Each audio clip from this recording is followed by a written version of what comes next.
Dans la pièce de théâtre de Bernard-Marie Coltès, l'un des auteurs dramatiques les plus importants de la fin du XXe siècle, pièce intitulée « Combat de nègres et de chiens », on peut entendre ceci. « J'ai toujours pensé que si on regarde longtemps et soigneusement les gens quand ils parlent, on comprend tout. » Molière, dramaturge et comédien que l'on ne présente plus, affirme quant à lui que le théâtre n'est fait que pour être vu. Heureuse de vous retrouver pour ce nouveau numéro de votre émission littéraire Préface, émission que vous êtes de plus en plus nombreux à regarder ici en Guadeloupe, en Martinique, au Canada, mais aussi sur le continent africain. Pour tout ceci, je vous dis merci. Vous l'aurez compris, aujourd'hui, nous parlerons de théâtre. Théâtre en tant que texte, mais aussi en tant que spectacle. L'auteur que nous recevons aujourd'hui est moins connu en tant que dramaturge, c'est-à-dire auteur de pièces de théâtre, qu'en tant que comédien et acteur. Le théâtre pour lui est une seconde naissance. Il répète souvent qu'il a eu une première naissance, celle physique, et une autre par le théâtre qui le révèle à lui-même. Il fait dire à un de ses personnages dans sa pièce intitulée « Combat de femmes » publiée en 1994 « Les grands moments de la vie, c'est au théâtre, madame, qu'on les entend ». Il est lauréat en 1991 du premier concours d'écriture dramatique de la Soif Nouvelle, organisé par le Centre dramatique régional de Martinique pour sa pièce « Trottoir chagrin ». Pièce diffusée sur France Culture au cours de la même année. Le texte de cette pièce est ensuite étudié à l'Université de Pennsylvanie au Department of French College of Liberal Arts. En 2019, cette même pièce, Trottoir chagrin, est traduite en anglais par Josh Cohen et présentée à New York sous le nom Street Sad, dans le cadre du Caribbean Theatre Action au Segal Theatre Center. Si je vous dis Le prix de la terre, ou encore Blessure secrète, Port-Louis 1943, et surtout Trottoir chagrin. Allez, un dernier indice, Sotigui d'or. Je crois que vous aurez compris que j'ai l'immense plaisir et l'immense honneur de recevoir Luc Saint-Éloi, dramaturge, metteur en scène, comédien, acteur et réalisateur. Bonsoir Luc. Bonsoir Laure. Alors le principe de cette émission, c'est que c'est une conversation au cours de laquelle j'espère te faire connaître davantage à nos internautes, à nos téléspectatrices et téléspectateurs. Donc, je me permettrai de te tutoyer. Es-tu d'accord ? Avec plaisir, Laure, avec plaisir. Alors, Luc, ton parcours est particulièrement riche et impressionnant, honnêtement. J'ai reçu le CV de Luc Saint-Éloi. Attention, respect. Mais comment es-tu arrivé à l'écriture et singulièrement l'écriture de pièces de théâtre? Et pourquoi ce genre en particulier, même si tu as écrit aussi des nouvelles, mais tu as quand même choisi davantage le théâtre. Pourquoi? Alors, comment arrives-tu à l'écriture théâtrale et pourquoi le théâtre? Alors, moi je pense que j'arrive à l'écriture théâtrale parce que, en tant que spectateur, je suis très tôt admiratif de la grande Darling Légitimus. Je démarre ce métier en 1981, puisque je commence à prendre des cours pour me former en tant que comédien, et aussitôt j'intègre la compagnie du Théâtre Noir, dirigée par Benjamin Jules Rosette à l'époque. Il y avait la compagnie, mais il y avait aussi le centre culturel. Et à côté de Benjamin, il y avait surtout Darling Légitimus. Pendant les cours d'art dramatique, puisque j'ai commencé chez Benjamin, Darling faisait travailler la voix. Donc je commençais, Benjamin faisait les cours, Darling nous prenait après, nous faisait travailler la voix. Parce que Darling, c'était aussi une chanteuse. Et toute la journée, c'était... Ah oui, toute la journée, Darling chante. Elle chante dans les couloirs, elle chante pendant les tournées, elle chante dans les loges, elle chante tout le temps. Et aussitôt, j'intègre la compagnie théâtrale et je joue... D'ailleurs, c'est ma première participation en tant que comédien dans l'adaptation théâtrale que Benjamin a faite du roman Gouverneur de la Rosée de Jacques Roumain.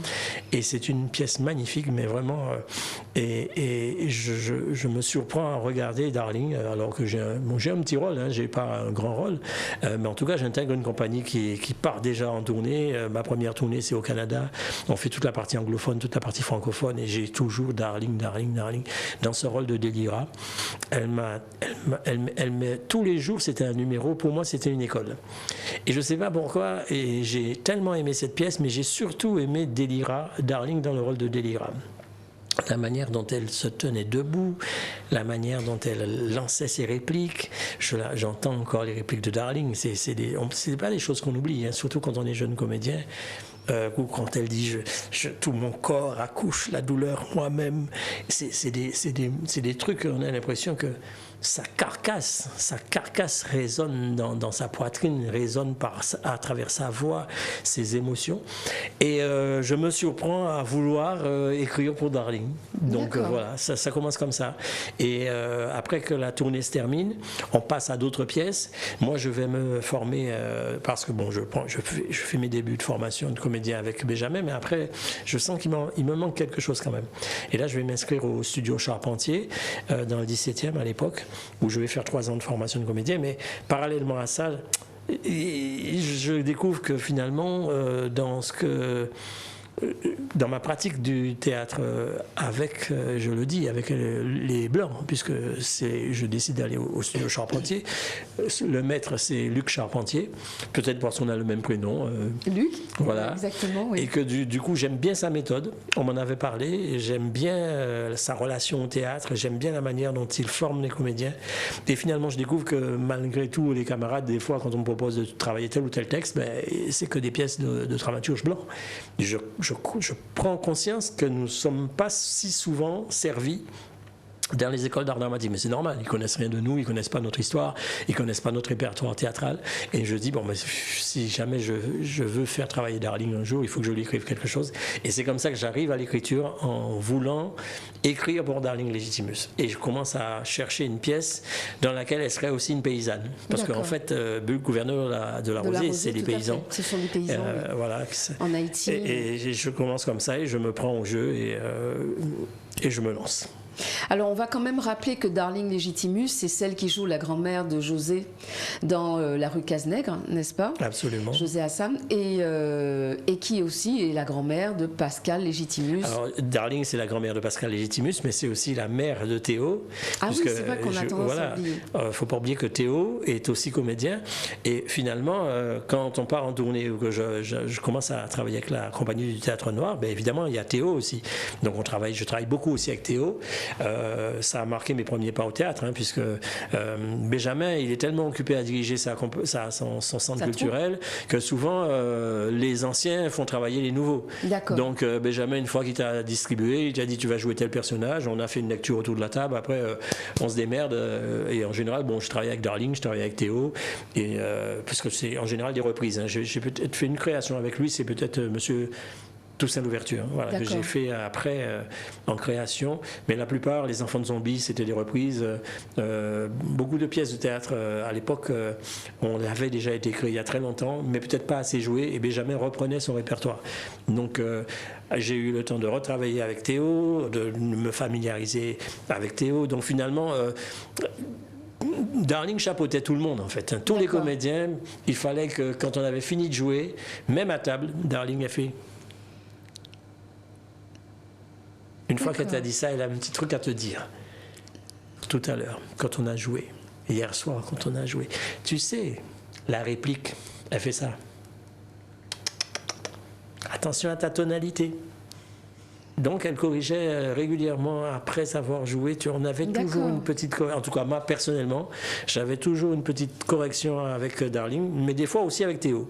D'accord. Donc finalement, j'ai accepté très tôt d'avoir mes corrections par mes maîtres. Hein. Je disais toujours Darling, et puis de temps en temps Théo.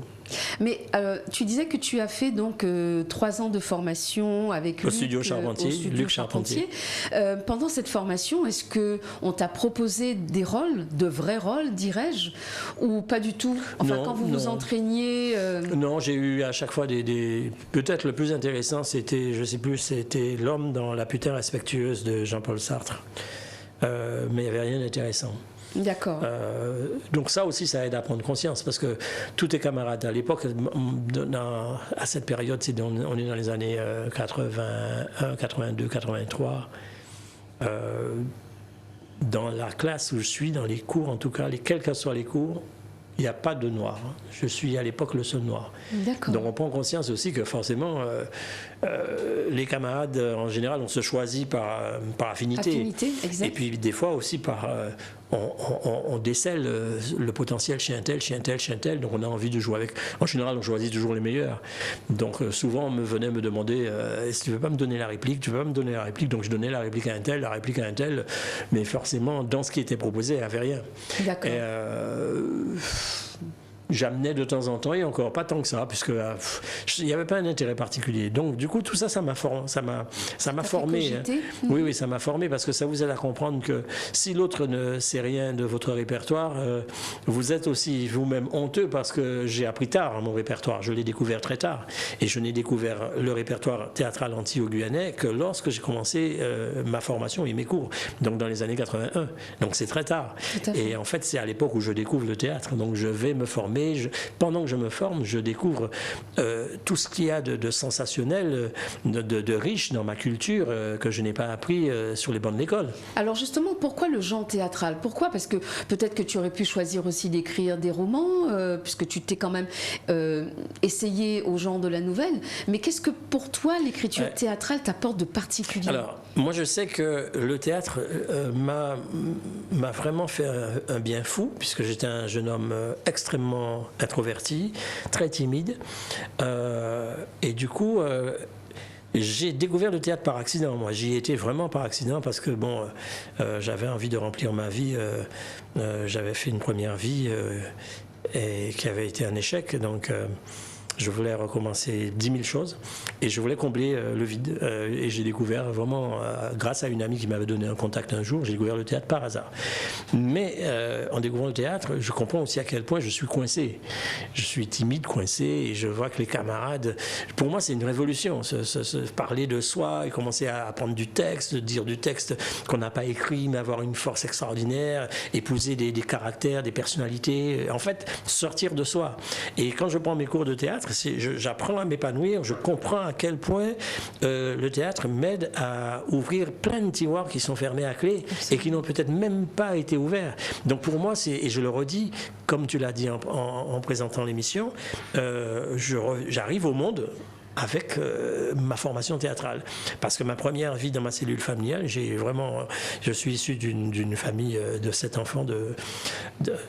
J'ai grandi en Guadeloupe, mais avec une enfance merveilleuse, avec un père extraordinaire, un père modèle, un père que tout le monde admire. Et je n'ai pas de problème particulier dans ma cellule familiale. Mais, par contre, je n'apprends absolument rien de notre histoire et de ma culture, et heureusement qu'avec mes nouveaux métiers, je découvre tout ce que je n'ai pas appris, mon histoire, ma culture, et je découvre les dramaturges. Je découvre qu'on écrit, je découvre les Marie Scondé à l'époque, je découvre Glissant, je découvre Césaire. Je dis mais c'est pas possible, comment j'ai fait pour passer à côté de tout ça? Donc il y a un appétit farouche, et je rattrape le temps perdu en lisant, en découvrant, et finalement je m'aperçois que le théâtre m'aide à vivre, mais m'aide à arriver au monde, m'aide à m'épanouir, m'aide à m'accomplir, m'aide à dire au monde qui suis-je. Et c'est pour ça sans doute que je me dis qu'il faut que je puisse m'exprimer à travers le théâtre. Et chose bizarre, parce que j'avais commencé à écrire, puisque j'avais une grande sœur qui était chanteuse, Nadine Saint-Éloi, que certains connaissent. À l'époque, après Manuela Pioche, il y a eu quand même 2 chanteuses qui ont marqué cette période-là. C'était Francis Coltin et Nadine Saint-Éloi. Nadine, c'était ma grande sœur. Donc j'ai vu quand j'étais gamin, j'ai vu Nadine chanter avec les différents orchestres, les Maxès, les Rapaces, avec Édouard Benoît. Et je me suis dit, il faut que j'écrive aussi. Donc j'ai gratté la guitare, je commençais à composer. Tu as même obtenu un prix, d'après ce que j'ai même obtenu un prix. En fait, parce que ma sœur Nadine avait un répertoire qui était celui que tout le monde... À l'époque, on était vraiment de vrais colonisés. Et nos sœurs, nos frères, tout le monde chantait Johnny Hallyday, Sylvie Vartan, France Gall. Le répertoire de Nadine, c'était Mireille Mathieu et Édith Piaf. Et elle avait vraiment une voix extraordinaire. Et dans ma tête, quand je suis parti en France et tout ça, j'ai pas oublié que j'ai jamais entendu Nadine chanter en créole. Je voulais qu'elle chante en créole. Et je me suis amusé à écrire une biguine. Et j'ai envoyé ma biguine au concours de la meilleure biguine en Guadeloupe en 1982. Et j'ai dit à Nadine, il faut que tu chantes en créole, tu vas chanter cette béguine. Et c'est Édouard Benoît qui a fait les arrangements à l'époque. Et Nadine chante cette béguine qui s'appelait Nous transformer. Et je gagne le prix de la meilleure béguine. Et ça m'a fait grand plaisir, puisque Nadine, je suis aussi un admirateur de ma grande sœur. Et enfin, content de l'avoir fait chanter en créole, et en plus de l'avoir fait gagner ce premier prix, ça m'encourageait à poursuivre, mais en même temps, je n'ai pas poursuivi, puisque le théâtre était tellement beaucoup plus envahissant. Plus vaste aussi, peut-être. Plus vaste. Je me suis laissé entraîner par le théâtre, définitivement. Alors justement, ta première pièce s'intitule Le prix de la terre. Quand j'ai lu cette pièce, j'ai trouvé que c'était une histoire un peu particulière. Donc en fait, est-ce que tu peux nous raconter un petit peu comment tu écris cette pièce? Il me semble que c'est pour faire jouer Darling, justement. Alors au départ, je veux absolument créer un personnage pour Darling, donc je ne lui dis rien. Donc je commence à écrire, c'est ma première pièce, donc je suis intimidé. Mais je veux absolument écrire une pièce qui concerne la Guadeloupe, et je veux resituer Darling en Guadeloupe avec un personnage qui serait une marchande de légumes. D'accord. Et comme je connais absolument rien ni à la terre ni à l'agriculture, je décide d'aller faire une petite enquête. Et je vais donc pendant 2 à 3 jours, je fais le tour des marchands du marché. À Pointe-à-Pitre, le marché couvert, c'est ça? Le marché, on dit le grand marché, devant Haïkel, devant le Plus Unique à l'époque. Et je m'amuse à interroger les marchands en leur demandant est-ce que ce qu'ils vendent viennent de leur jardin, et comment ils fonctionnent, comment ça fonctionne. Est-ce que c'est eux qui ont planté C'est eux, voilà. Et du coup, j'apprends que toutes les marchandes me disent qu'elles n'ont pas planté, elles ont acheté pour revendre. Et en fait, ce sont que des revendeuses. Il y en avait 2 parmi, je sais pas, la quinzaine ou même vingtaine de marchandes que j'avais interrogées.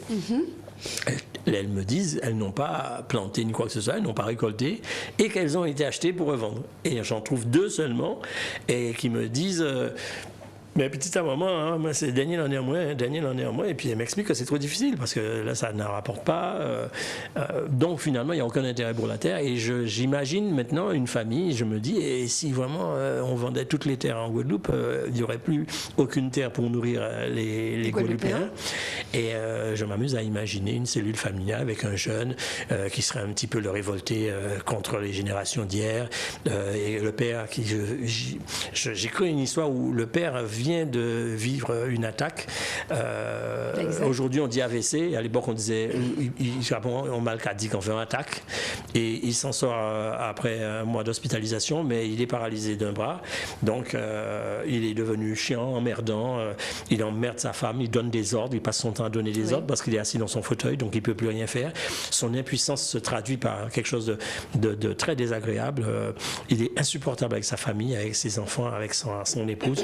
Et j'ai un jeune aussi qui est encore au lycée et qui se dresse contre les injustices. Il fait de la grève, il veut faire de la politique, enfin tout ce qui fait que les générations vont s'affronter parce ils s'entendent pas. Absolument. Et un jour, le fils apprend qu'il veut vendre la terre, alors il se dresse contre cette volonté, et c'est vraiment le drame de la famille autour de cette terre qu'on veut vendre, et que les fils ne veulent pas que le père vende, et puis le mec il est têtu jusqu'à ce que mort s'en suive. Voilà, puisqu'il va mourir lors d'une manifestation au lycée Bainbridge. Quand j'étais gamin, malgré ma timidité, quand j'étais à Bainbridge, je participais à des manifestations comme ça, parce que je m'étais laissé entraîner par les plus grands. Et à l'époque où il y avait des grèves... je crois que c'était avec Père Céleste, il y avait des grèves, les premières grandes grèves des agriculteurs. Ils avaient besoin de jeunes élèves pour lire les tracts aux agriculteurs. Donc il y a les grands qui étaient passés sélectionnés, je crois qu'ils appartenaient déjà à un mouvement politique que je tairais. Après on m'avait invité à faire quelques réunions d'information. On m'a dit si tu veux venir c'est bien parce qu'on a besoin de jeunes. On m'a dit choisis un pseudo. J'avais choisi le pseudo Ursule, je me souviens. Et j'ai fait plusieurs fois comme ça à la campagne. Je monte dans une voiture, au lieu d'aller au lycée, je pars. Mon père n'a jamais su ça. Et je vais lire les tracts qu'on distribue aux travailleurs et pour leur expliquer qu'il faut résister, il faut faire la grève, jusqu'à ce que le Père Céleste fasse cette fameuse grève de la faim où les agriculteurs gagnent. Donc tout ça pour te dire que j'étais déjà concerné par l'évolution de mon pays, alors que j'étais très jeune, je n'y connaissais pas grand-chose, mais je me laissais influencer parce que ça parlait de l'histoire de la terre, de l'histoire. C'est très curieux parce que j'ai grandi à Bainbridge, où j'ai vu autour de moi beaucoup de cultures, les gens qui cultivaient, les coupeurs de canne, les charrettes.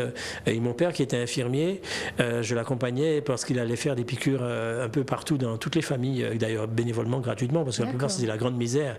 Et j'accompagnais volontiers mon père et je découvrais toute cette campagne et j'étais fasciné par la campagne. Il y avait la cité Haute-Berne, nous habitions avec les Béquets. La cité Haute-Berne, c'était la cité des Béquets. Je me rappelle très très bien qu'il y avait aussi des écuries, j'adorais les chevaux. Et il y avait un mec qui s'occupait des chevaux, régulièrement il me faisait des balades à cheval. Je me souviens de l'église Saint-Luc, avant qu'elle soit celle-là, il y avait là une première église très très très très ronde, enfin une église dans ma mémoire, c'est une sorte de grand mur arrondi. Et je me souviens très bien que tous les premiers bancs, puisque j'étais enfant de chœur, et les premiers bancs, il y avait le nom des familles. Des familles, et c'était réservé à famille Aubéry, famille voilà, toutes ces familles-là, et nous les Noirs on était assis derrière. Et donc j'ai connu cette période-là. Bien moins confortable. Absolument. Donc c'est ça qui a nourri ma volonté de décrire une famille très très paysanne, parce que je n'y connaissais rien, je voulais absolument découvrir, et je crois que j'ai fait venir aussi un de mes personnages qui a l'accent bordelais, parce que je voulais aussi créer un questionnement sur les Antillais qui vivent en France et qui ont des accents, pourquoi ils ne sont pas acceptés. Voilà, exact. Voilà. Comment sont-ils perçus? Voilà. Et donc il y a une jeune qui a l'accent bordelais et qui est un peu chassée, elle est critiquée parce qu'elle ne parle pas comme tout le monde, elle ne sait pas parler créole. Il y a ça aussi, hein. On a fait subir... Tu montres aussi à travers cette pièce les complexités des relations entre Guadeloupéens qui nous ressemblent, absolument, et en même temps ceux qui sont restés là, ceux qui ont envie de bouger. Et dans cette pièce, j'ai le sentiment qu'il y a vraiment une opposition entre non seulement le passé que représente donc Tertullien, Tonine, son épouse, mais aussi cette jeune génération. Mais les deux frères ne sont pas pareils néanmoins. Non, parce que c'est pas la même génération. Exactement, ils ne sont pas de la même génération. Donc j'ai l'impression qu'il y a tous ces conflits que tu montres. Oui. Et toujours en arrière-fond, l'histoire. Oui, absolument. Alors, c'est une pièce que je voulais absolument monter. À l'époque, quand Darling l'a lu, Darling m'a dit « C'est bien mon petit Luc, moi je vais être ta Délira. Je veux être ta Tonine. » Délira, c'est le personnage qu'elle joue dans Gouverneur de la Rosée. J'en parle à Pascal Légitimus. À l'époque, on était très proches. Et Pascal me dit « C'est super, moi je veux faire ma première mise en scène avec cette pièce parce que je ne voulais pas faire la mise en scène. Je n'avais jamais fait de mise en scène. Mais je voulais jouer uniquement.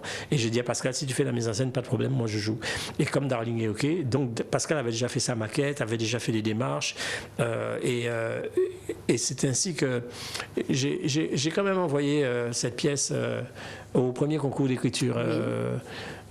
Organisé par les éditions Gibert Jeune. Oui. Ce qui m'avait aussi encouragé, c'est que cette pièce avait été sélectionnée sur 106 manuscrits. Elle avait fait partie de la première sélection d'une dizaine, et ensuite la dernière sélection, j'ai fait partie des 3 derniers sélectionnés pour obtenir le prix des éditions Gibert Jeune. Et j'ai eu la chance d'avoir un coup de fil de Bernard Marie Coltès à l'époque, qui faisait partie du jury, et qui un jour m'a appelé parce qu'il venait de quitter la table du jury parce qu'il s'était engueulé avec tous les autres membres. Le jury était présidé par Daniel Secaldi, par Sylvia Montfort, et parmi les membres, il y avait Daniel Secaldi, enfin tout le gratin du théâtre français. Et Coltès m'appelle un soir chez moi, me disant « Allô, monsieur Saint-Ouen, bonjour, c'est Bernard Coltès au téléphone. » Je ne savais même pas qui c'était, il n'était pas encore connu, et il me dit « Est-ce qu'on peut se voir ?» assez rapidement, et on prend rendez-vous pour qu'on se voit le lendemain, et puis il me dit « Je vous apprends une mauvaise nouvelle, vous n'arrivez pas à avoir de prix, parce que votre pièce pièce n'intéresse personne. Je me suis engueulé avec tous les membres du jury hier parce que c'est des histoires de négros, ça les intéresse pas et vous n'aurez pas de prix, donc n'y allez pas. Et là, il me dit ces choses crûment et tout d'un coup, je vois un dramaturge français devant moi qui m'apprend que voilà, je serai discriminé. Et c'est comme ça que je comprends un peu mieux que même si on fait partie d'une même famille, on ne se ressemble pas du tout. Exact. C'est ce que j'avais déjà découvert pendant les cours d'art dramatique, mais je n'avais pas été victime de racisme. Là, c'est quand même... ma première pièce, j'aurais pu être dégoûté à vie. Je vais quand même à la cérémonie au théâtre Renaud Barreau et tout ce que Coltès m'a dit, c'est exactement ce qui s'est passé. Donc évidemment, ils ont fait leurs photos, ils ont fait leur machin, et puis le premier prix a été soi-disant, ils recevaient l'édition plus la production. Et Coltès me dit, faut pas t'inquiéter, hein, de toute façon cette pièce elle est immontable, ils pourront pas la monter.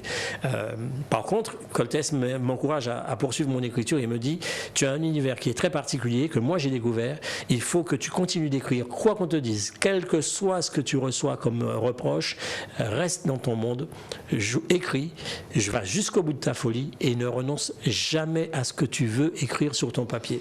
Et ça m'a encouragé et c'est comme ça que je dis, bon, pourquoi pas monter la pièce, et comme Pascal était d'accord. Et en fait, on n'a pas monté cette pièce, tout simplement parce que Darling, en 83, après est parti tourner Rue Cazenègre, et à son retour de la Martinique, elle était très très fatiguée et elle n'a plus jamais retrouvé sa forme, en tout cas parce qu'elle était en pleine forme. Et du coup, elle a été malade, elle a eu des problèmes de genoux, et on a renoncé à cette pièce. Et donc, moi, j'y ai renoncé définitivement. Par contre, tu n'as pas fait jouer cette pièce. Elle n'a jamais été jouée, et j'y ai renoncé définitivement. Par contre, c'est cette pièce qui m'a rapproché de Coltès, et nous sommes devenus des amis. Et après m'avoir dit tout ça, on se voit de temps en temps. Il dit, tu en es où, tu en es où? Et j'arrivais pas à monter la pièce parce que Darling était fatigué. Mais par contre, il m'a offert un de ses premiers textes, Combat de nègres et de chiens, qui venait d'être publié aux éditions Tapuscrit grâce à Lucien Atoun. Et c'est ainsi que je découvre Combat de nègres et de chiens. Et je vois ce texte, je dis, mais attends, c'est pas possible. Ce mec qui est venu me dire tout ça, c'est lui qui a écrit ça. Et je découvre une pièce monumentale. Et après, quelques temps après, il m'appelle me dire, ça y est, j'ai une bonne nouvelle à t'annoncer, Patrice Chéreau va monter ma pièce. Et je dis, ah bon, Patrice Chéreau va monter ta pièce? Il me dit, tu peux pas savoir comment je suis content, il y aura Philippe Léotard, il y aura Michel Piccoli, Myriam Boyer, et puis Sidiki Bakaba, que je ne connaissais pas. Et il m'apprend... joué dans un film, donc Le Grand Pardon, oui, de Christian Lara. Oui, Yafa le Pardon. On a joué à deux fois ensemble, mais à l'époque, c'est aussi un comédien de théâtre, hein, Sidiki Bakaba. Oui, et il a beaucoup travaillé avec les grands metteurs en scène français. Et du coup... quand Coltès m'apprend ça, il me dit surtout, tu sais quoi, mauvaise nouvelle, monsieur Chéreau veut changer le titre de ma pièce. Je lui dis, ah mais comment tu vas faire? Il me dit, pas question. Et je lui ai dit, vous faites comme vous voulez, mais je ne change pas le titre de ma pièce. Et ça aussi, ce sont des exemples à suivre. Le mec, il avait la chance d'être monté par le plus grand metteur en scène français. Et là, il décide de ne pas bouger et de ne pas changer son titre. Albin Chéreau a renoncé à modifier le titre. Et il m'a dit, tu sais, Luc, dans tout ce que j'écrirai, j'aurai toujours un personnage noir dans mes pièces. J'aurai toujours un personnage noir dans mes pièces. Et j'ai été un grand admirateur de Coltès pendant très longtemps. Et quand ils ont créé la pièce au théâtre des Amandiers à Nanterre, c'est ainsi que Chéreau fait l'ouverture avec cette pièce Combat de nègres et de chiens. Et tout Paris va voir cette pièce. Et tout d'un coup, Coltès devient le grand dramaturge. Et voilà, le monde entier va monter Coltès après, et puis le succès ne quitte pas Coltès. Hein. Il y a une très belle pièce qui s'appelle Solitude dans un champ de coton, qui est aussi une très très belle pièce. Et je ne comprends pas qu'après sa mort, puisqu'il est mort très tôt, enfin bon, ça sera trop long parce que... Voilà. Alors justement, nous sommes arrivés à la fin de notre première partie. Nous passons à la coupure pub et on se retrouve tout à l'heure. Je rappelle que nous recevons aujourd'hui Luc Saint-Éloi. À tout à l'heure.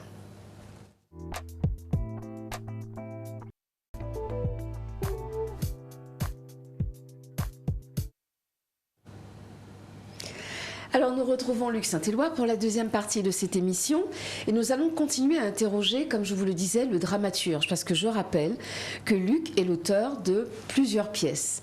Alors Luc, les personnages de tes pièces semblent avoir des souffrances, qu'elles soient physiques comme celle de Tertullien ou morales et psychologiques comme celle donc, du personnage de l'homme dans Trottoir chagrin. Est-ce que c'est la condition humaine essentielle de l'être humain, la souffrance? Est-ce que c'est ça que tu veux montrer? En fait, moi je pense que mon théâtre est sans doute un théâtre du réel et il m'oblige à nous regarder et en même temps à proposer qu'on puisse avoir un de nos miroirs. Moi j'appartiens à une société qui est en souffrance, j'appartiens à une société qui sort d'un chaos terrible et qu'on n'a peut-être pas proposé de se faire soigner. J'appartiens à une société qui est en déséquilibre constant. J'ai presque envie de dire qui biguidie. Mm-hmm. Et si moi je dois écrire, c'est aussi pour dire au monde qui nous sommes. Et je dis ça parce que quand j'étais jeune comédien, même quand je faisais mes formations, j'ai trouvé que nos pièces parlaient beaucoup d'hier. D'accord. Et moi, j'avais envie de faire un théâtre contemporain et moderne à la fois et de parler de notre société d'aujourd'hui. Donc forcément, mes personnages ressemblent à mes gens que je croise, mes gens que je connais. Et je crois que les gens de la Terre, ce sont des gens qui souffrent énormément aussi. Je me suis toujours imaginé, mais comment on fait pour se lever très tôt le matin, passer son temps à travailler sous le soleil chaud, et rester en forme pendant toute une vie. Alors justement, j'aimerais que tu nous lises à partir de « Et travailleur avec ça, il n'arrêtait pas ses cannes, son jardin », pour montrer effectivement la difficulté, mais aussi l'âpreté, la dureté donc, de la vie de ces paysans. Parce que moi, c'est effectivement quelque chose qui m'a touchée dans cette pièce, mais aussi dans « Trottoir chagrin », tu nous liras aussi un extrait, cette souffrance qui est là, qui est permanente. Et chez Tertullien, donc, lui, il a une souffrance physique puisque, comme tu précisais tout à l'heure, il a eu ce qu'on appelle aujourd'hui un AVC, mais qu'en créole, nous a dit trappé en commotion ou quelque chose comme ça. Donc, est-ce que tu peux lire un petit peu Oui. Alors, c'est un personnage qui parle en disant « Et travailleur avec ça, il n'arrêtait pas. Ses cannes, son jardin, ses bêtes, du matin jusqu'au soir, et tous les jours comme ça, jusqu'au jour où il a été frappé d'une attaque. On croyait que ce n'était que les conséquences d'un surmenage. Il a fallu le transporter d'urgence à l'hôpital. Et là, on nous a annoncé qu'il avait le côté gauche paralysé. On nous a donné des tas de mots pour expliquer cette crise. Mais tout ce que je sais, c'était un grand malheur. On en parlait dans toute la commune et les gens défilaient tous les jours dans cette case que tu vois là. Exact. Donc, on voit effectivement ici que cette souffrance physique va carrément arrêter la vie du personnage, oui. Mais ne va pas simplement l'impacter lui, mais va impacter aussi son environnement. Alors pourquoi tu as montré que brutalement cet arrêt parce qu'il travaillait finalement comme une machine. Comme une machine. Pourquoi ça va bouleverser tout son entourage, pas simplement sa famille, puisqu'à un moment tu fais dire à un personnage que c'est tout le village, enfin tout le quartier, tout l'alimondage comme on dit en créole, qui a été impacté. Pourquoi ? Parce qu'en fait, souvent, la société, c'est une micro-société. Dans un quartier, tout le monde se connaît. Et si un tel a l'habitude de faire son parcours tous les jours pour aller dans son jardin, tous les jours, il te dit bonjour, tous les jours, il revient, tous les jours. En fait, le quotidien, et tous les jours se ressemblent. Et c'est vraiment une vie d'enfer. Et le jour où Tertullien tombe malade, il manque quelque chose dans l'engrenage. Et c'est toute la vie du quartier qui est transformée. Et la cellule familiale aussi. Parce que c'est un homme debout qui travaillait sans arrêt du matin jusqu'au soir. Ce sont des bêtes de somme entre guillemets hein, sans être et du jour au lendemain, c'est le quartier, la famille, la maison. Et tout d'un coup, il est immobile, assis à la même place tous les jours, alors qu'on ne l'a jamais vu assis. C'est ça que je voulais aussi montrer. C'est qu'à un moment donné, c'est insupportable de voir quelqu'un paralysé. Insupportable de voir quelqu'un qui était en pleine vie, en pleine forme, ne plus pouvoir bouger. Et même pour allumer ses cigarettes, en fait, il demande à sa femme d'allumer ses cigarettes. Ou à la voisine. Qui passe, donc, au lieu de parler, machin, allumer ses cigarettes là-bas. Donc, en fait, c'était aussi pour dire qu'il ne sert plus à rien. Et c'est ça l'atrocité de cette famille, de cette situation, entre guillemets. Mais j'ai écrit aussi une nouvelle qui s'appelle Bang Bang Solo, oui, voilà. Et qui est le portrait de cette femme qui travaille du matin jusqu'au soir, comme une bête. Et ça a été d'ailleurs une nouvelle diffusée sur France Culture, à l'époque avec la voix de Jenny Alpha et Pascal Zonzi. Et c'était pour moi aussi un moyen de rendre hommage aux femmes laborieuses, aux femmes travailleuses. Le prix de la Terre, c'est rendre hommage aussi aux hommes de la Terre. Tout à fait. Bang Bang Solo, en fait, j'ai connu une dame comme ça, dans la campagne. Tu la voyais tous les jours en train de travailler, tous les jours. Et régulièrement, au lieu de te dire bonjour, elle te dit Bang Bang Solo. J'ai jamais su qu'est-ce que ça veut dire. Donc j'ai récupéré et j'ai écrit ça dans ma nouvelle et ça s'appelle Bang Bang Solo. C'est un personnage qui existait, que j'ai vu, à qui j'ai voulu rendre hommage. D'accord. Alors ici dans la pièce Trottoir Chagrin, il y a l'homme, donc tu as deux personnages, l'homme et la fille, et il y a l'homme qui lui, ce n'est pas une souffrance physique qui le malmène, c'est une souffrance psychologique, une souffrance morale, parce que manifestement cet homme-là a vécu des choses très difficiles et ses rapports avec les femmes en particulier sont très tordus, très difficiles. Alors Trottoir Chagrin, c'est l'histoire d'un homme et d'une femme, mais à qui j'ai pas voulu donner d'identité. Justement. Ça veut dire qu'on peut tenter de s'identifier. Et l'homme, pour moi, c'est deux misères qui se côtoient. Peut-être qu'il côtoie la mort aussi, mais en même temps, deux misères qui cherchent une lueur d'espoir dans un monde presque un monde, j'allais dire un monde qui s'assassine, un monde égoïste, un monde froid, un monde urbain dans les grandes villes. On peut tomber et être... personne ne s'occupe de vous. Enfin, moi, j'ai passé mon temps à Paris, mais beaucoup de fois, vous savez que vous pouvez trouver des gens par terre. Personne ne regarde la personne qui est par terre. Et surtout, depuis quelques années, là, la misère, elle est aux quatre coins, partout. Et les migrants, entre guillemets, des fois, c'est même pas un migrant, hein, c'est peut-être un SDF. Le mec, des fois, je me tâte pour savoir s'il respire, s'il respire pas.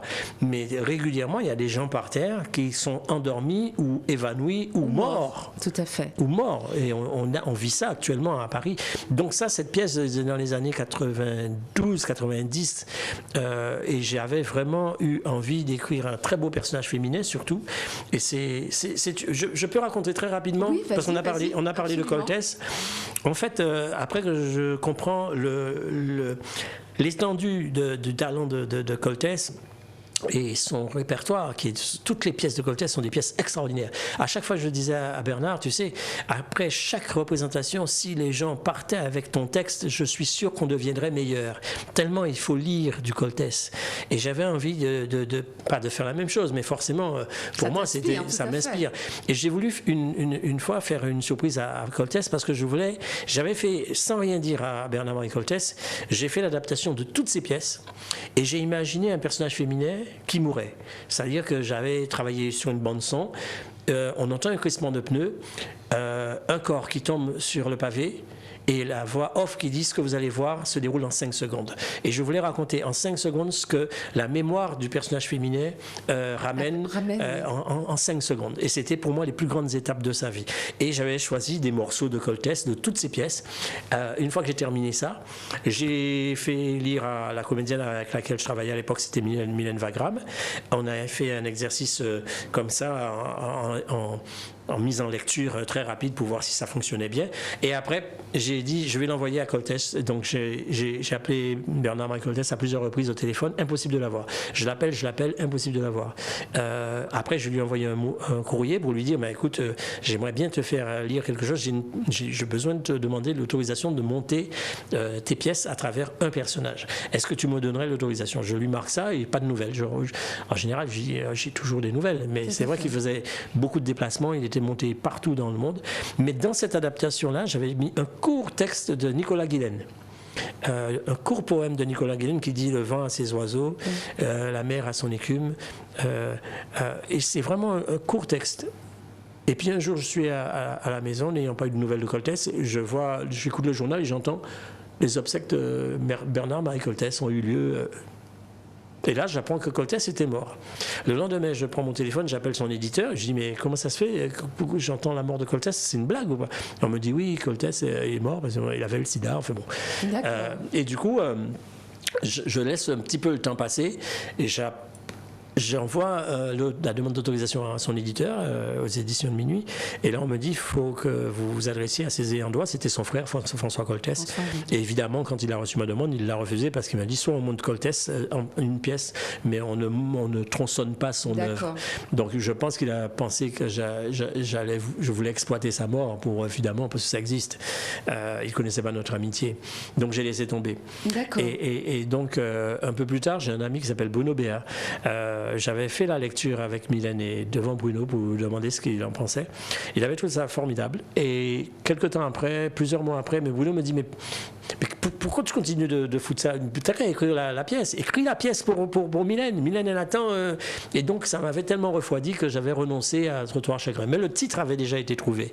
Et quand Bruno m'a dit ça, évidemment, à force de râler, j'ai voulu écrire un personnage qui meurt. Et après, j'ai imaginé cette fameuse femme qui aimait beaucoup sa sœur, parce que Bruno m'avait parlé d'un fait divers qui s'est déroulé en 1977, où on avait tué un jeune Guadeloupéen, Lucien Mélion.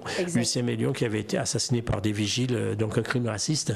C'est comme ça que j'ai inventé Trottoir Chagrin, en me disant il va falloir que je mette en scène la mort. Donc finalement, ce sont deux personnages qui se côtoient, mais ce sont deux misères humaines. Deux misères. Et finalement, deux douleurs. Voilà. Et après, une fois qu'on arrive à la fin, puisqu'elle l'utilise pour quitter ce monde, parce qu'elle ne veut plus vivre dans ce monde, elle utilise ses mains, ses doigts comme un acte d'amour, et elle lui demande de l'aider à quitter ce monde. C'est comme ça qu'elle va quitter ce monde. Et moi, à la création, puisque j'ai eu un prix, donc j'ai eu un vrai budget pour faire cette pièce, et j'ai mis en scène la mort, parce que la mort pour moi était indispensable, parce que je me suis dit pendant que Coltès agonisait, j'étais en train de lui rendre hommage en visitant toute son œuvre. Absolument. C'est pour ça que la même semaine, quand j'apprends la mort de Coltès, de temps en temps j'achète le journal Libé. Il y a 2 jours après l'annonce de sa mort à la télé, j'achète le Libé, j'ouvre Libé et je vois mort du poète cubain Nicolas Guillen. Oh, d'accord. Alors j'ai dit non, là, cette fois-ci, il faut que je mette en scène la mort. Et c'est comme ça que j'ai mis en scène la mort à la création en Martinique, même à les premières reprises à l'Espace Gemap à Paris. Alors, je vais juste lire un extrait. Donc c'est l'homme qui parle de sa souffrance. Je traîne dans les nuits, les quartiers, toutes les zones de Paris. La ville est sans pitié. Il n'y a rien que des pédés et des putes. Les autres, c'est tous des paumés. Personne à qui parler quand tu veux parler. Et je traîne dans les nuits. Toujours des pédés, des putes et des paumés. Alors tu rentres au hasard dans un hangar, le premier, n'importe lequel. Tu restes au comptoir 1 heure, 2 heures, 3 heures. Tu cherches celui qui te ressemble. Tu ne vois pas. Tu cherches celui qui veut te parler. Tu trouves pas. Personne n'est comme toi. Cela rit aux éclats. L'autre bat paupières en bavant, ces deux-là sèment dans un coin comme des bêtes assoiffées. Celle-là fume un joint en parlant de son amant minable. Alors tu regagnes ton trottoir, tes zones, tes quartiers. Tu tournes en rond comme un crabe au fond d'un tonneau et tu trébuches contre eux, les putes, les pédés, les paumés et toujours les mêmes paumés. Je trouve effectivement qu'il y a aussi un rythme qui montre la répétition et qui montre comment cette souffrance, elle semble être comme une sorte d'engrenage, comme quelque chose qui se répète dont on ne peut sortir en fait. Ce sont des appels au secours. En fait, je disais ça souvent quand on m'interrogeait, c'est des personnages qui ont soif d'amour et qui sont débordants d'humanité. L'extrait que tu viens de lire, en fait, on comprend à quel point l'homme est devenu un animal et il cherche en permanence une once d'humanité. Il ne trouve pas.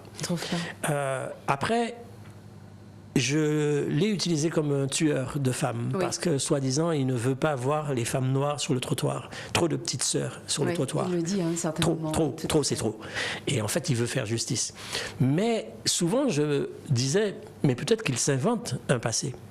Peut-être qu'il s'invente. Pour ça, tu sais pourquoi? Parce qu'à cette même époque où j'écrivais cette pièce, il y avait le fameux Paulin. C'était le plus grand assassin des femmes. Et je disais, mais comment un Antillais? Parce qu'on parlait là, on disait qu'il était Antillais. Je dis, mais comment un Antillais peut être assassin de vieilles femmes? Ça m'avait trotté dans la tête. Et je me suis dit, c'est l'actualité. Mais comme je veux être aussi dans un théâtre du réel, il faut que mes personnages ressemblent à ceux de la vie de tous les jours. Et oui, j'ai créé un personnage qui est un tueur. Alors, est-ce que tu développes la thématique de l'anti-héros ? Ou au contraire, tu n'es pas du tout dans cette posture ni de héros ni de anti-héros? Oui, je ne pense pas que je sois dans la posture héros, anti-héros. Non, parce qu'en fait, moi j'aime les petites gens. Mes personnages, ce sont des petites gens. Une seule fois, je me suis amusé à créer une grande cantatrice, c'était pour me moquer de beaucoup de choses. Mais pour moi, c'est des gens de tous les jours. Mais par contre, je voulais, avec Trottoir Chagrin, non seulement écrire un très beau personnage féminin, mais je voulais qu'à travers la bouche de cette femme, que les mots lui sortent comme les boulets d'un canon à travers son... Et c'est ça que je souhaitais, c'est qu'à un moment donné, une femme dise toutes ces vérités aux hommes. Alors justement, je rebondis sur ce que tu viens de dire, parce qu'effectivement, ma prochaine question porte sur tes personnages féminins. Alors je trouvais, en ayant lu tes pièces, que tes personnages féminins ont une part belle, hein, je trouve, dans ton œuvre. Alors effectivement, nous sommes dans le mois consacré, donc le 8 mars, c'est bientôt, hein, la journée internationale des droits des femmes. Et donc je trouvais effectivement que tu faisais la part belle aux femmes, dans Blessures secrètes, ou encore dans Combat de femmes, et aussi dans Trottoir Chagrin.